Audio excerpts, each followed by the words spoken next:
جب میں نے گھر سے قدم نکالا تو گھر میرے دل سے نکل گیا۔ دادا کی آواز پھر گونجی۔ میں نے پوچھا، چچا انوار، وہ باغ کہاں تھا جس کے بارے میں سنا تھا کہ اس پر پہلا پھل آ رہا تھا جب یہ لوگ نکلے تھے؟ وہاں تو بس اب ایک میدان ہے۔ باغ کیا تھا؟ زمین کا ایک چھوٹا سا ٹکڑا تھا، لکڑی کا ایک چھوٹا سا ٹکڑا، اور اس پر کھدے ہوئے حروف، گہرے اور واضح، جیسے دل پر کھدے ہوئے ہوں۔ جیسے کیا مطلب؟ کیا یہ حروف دل پر کھدے ہوئے نہیں تھے؟ ہچکیوں نے کسی دیوار میں در رکھا تھا، ہچکیوں نے کسی دیوار میں در رکھا تھا، میرے آبا نے جب اس خاک پہ سر رکھا تھا۔ گھر سے نکلے تھے تو ایک دشت فنا کی صورت، گھر سے نکلے تھے تو ایک دشت فنا کی صورت، راہ میں صرف سفر رکھا تھا۔ دل تھے متروکہ مکانات کی صورت خالی، اور اسباب میں بچھڑا ہوا گھر رکھا تھا۔ جسم اجداد کی قبروں سے نکلتے ہی نہ تھے، جسم اجداد کی قبروں سے نکلتے ہی نہ تھے، نسل در نسل اسی خاک میں زر رکھا تھا۔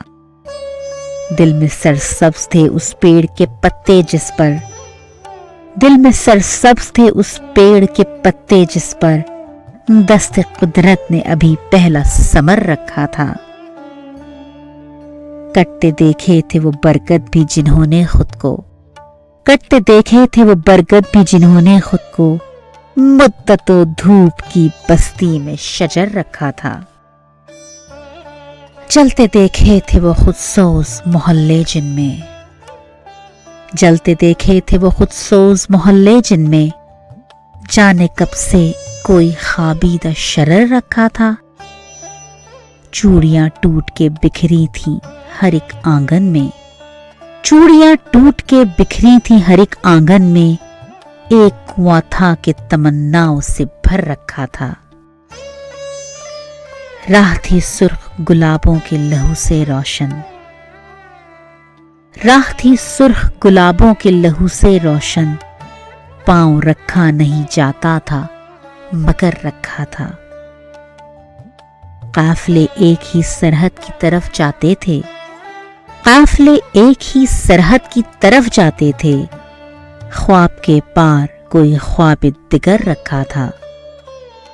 تیرگی چیر کے آتے ہوئے رستوں کے لیے، تیرگی چیر کے آتے ہوئے رستوں کے لیے ایک مہتاب سرے راہ گزر رکھا تھا۔ ایک حسین چاند تھا ایک سبز زمیں پر روشن، ایک حسین چاند تھا ایک سبز زمیں پر روشن، ایک ستارے کو بھی آغوش میں بھر رکھا تھا۔ حرف اظہار میں حائل تھی فصیلیں لیکن، حرف اظہار میں حائل تھی فصیلیں لیکن رکھنے والے نے خاموشی میں اثر رکھا تھا۔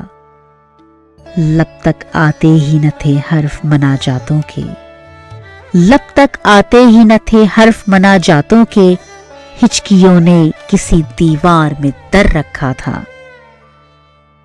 چشم بینا میں وہ منظر ابھی تازہ ہے سعود، چشم بینا میں وہ منظر ابھی تازہ ہے سعود، میرے آبا نے جب اس خاک پہ سر رکھا تھا، وہ جو مٹی میں محبت کا اثر رکھا تھا۔ ہچکیوں نے کسی دیوار میں در رکھا تھا، میرے آبا نے جب اس خاک پہ سر رکھا تھا۔ گھر سے نکلے تھے تو ایک دشت فنا کی صورت، راہ میں صرف سفر رکھا تھا۔ ہچکیوں نے کسی دیوار پہ در رکھا تھا، میرے آبا نے جب اس خاک پہ سر رکھا تھا، وہ جو مٹی میں محبت کا اثر رکھا تھا، میرے آبا نے جب اس خاک پہ سر رکھا